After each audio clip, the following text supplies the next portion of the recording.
अस्सलाम वालेकुम सफ़ी न्यूज़ में खुश आमदीद। नाज़रीन, सऊदी अरब में आने वालों के लिए बहुत ही अहम वीडियो है, बहुत ही अहम मालूमात है, ख़ास तौर के उन भाइयों के लिए जो सऊदी अरब छुट्टी से रिटर्न आ रहे हैं या फिर किसी वीज़े पे सऊदी अरब आ रहे हैं। पाकिस्तान, इंडिया, बांग्लादेश और नेपाल, ये 4 मुल्कों के लिए ये वीडियो बना रहा हूँ क्योंकि मसला हो गया है, बहुत से सऊदी फ्लाइट्स कैंसिल हो गए हैं।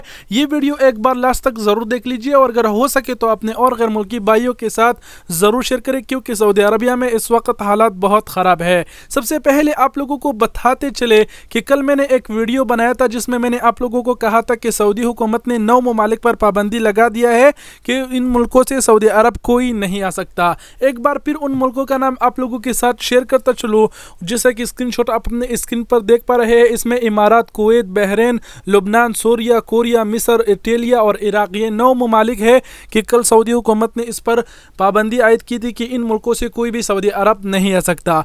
लेकिन कल शाम के वक्त सऊदी हुकूमत ने 5 और मुल्कों पर पाबंदी आयद कर दी। उन मुल्कों का नाम भी आपको बताता हूँ, लेकिन पहले बता दूँ कि जितने मुल्कों पर पाबंदी सऊदी हुकूमत ने आयद किया है उसकी कुल तादाद 14 हो गई है। और जो 5 नए मुल्कों पर इन्होंने पाबंदी आयद की उसकी नामें आपको बताते चलूँ कि उसमें एक ओमान है, फ्रांस है, जर्मनी है, तुर्की है और स्पेन है। ये 5 और ममालिक इसमें शामिल कर दिए हैं। तकरीबन 14 ममालिक हो गए हैं।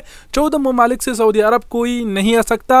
और अब बात करते हैं कि सऊदी अरब आने वाले जो छुट्टी से आ रहे हैं या फिर किसी वर्क वीज़े पे सऊदी अरब आ रहे हैं, उन्होंने के लिए क्या सख्ती है, क्या मुश्किल हो गई है, क्या हालात ख़राब है। उन्होंने के लिए हालात ये ख़राब है कि सऊदी अरब आने वाले बहुत से फ़्लाइट्स कैंसिल हो गए हैं दुबई से और मुल्कों से। जितने ये 14 मुल्कों में इन्होंने जो पाबंदी लगाई है, इन मुल्कों से भी काफ़ी फ़्लाइट्स कैंसिल हो गए हैं, कोई नहीं आ सकता। और मज़ीद भी और मुल्कों से फ़्लाइट्स कैंसिल हो रहे हैं। तो कहने का सीधा मतलब ये है कि अगर आप पाकिस्तान, इंडिया, बांग्लादेश या फिर नेपाल से सऊदी अरब आ रहे हो और अगर आपको किसी मुल्क से गुजरना पड़ेगा तो वो फ्लाइट आप अपना टिकट कैंसिल कर दे, क्योंकि आप अपने लिए डायरेक्ट टिकट खरीदे ताकि आप अपने मुल्क से डायरेक्ट सऊदी अरब आए तो तभी आपको आने दे दिया जाएगा, नहीं तो आपको आने नहीं देगा। अगर आप दुबई से आपको गुजरना पड़ेगा या फिर किसी इमारत से आपको गुजरना पड़ेगा तो आपको सऊदी अरब आने नहीं दिया जाएगा, क्योंकि दुबई से भी बहुत से फ्लाइट कैंसिल हो गए हैं और वगैरह और मुल्कों से भी सऊदी अरब आने वाले बहुत से फ्लाइट कैंसिल हो गए हैं।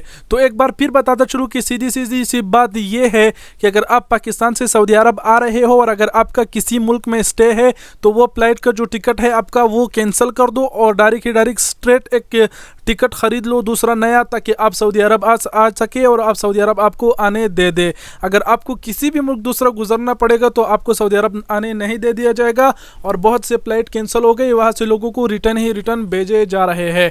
और लास्ट में आप लोगों को बताते चलूँ कि कल की वीडियो पर बहुत से भाइयों ने कहा कि झूठ है, सऊदी अरबिया में मदरसे बंद नहीं हुए, तो आज तो उन्होंने को मालूम पड़ गया होगा, लेकिन जल्दबाजी में बहुत से भाई ऐसे बोल देते हैं कि ये खबर झूठी है। तो आपको बताते चले कि आप पहले तस्दीक किया करें फिर कमेंट किया करें।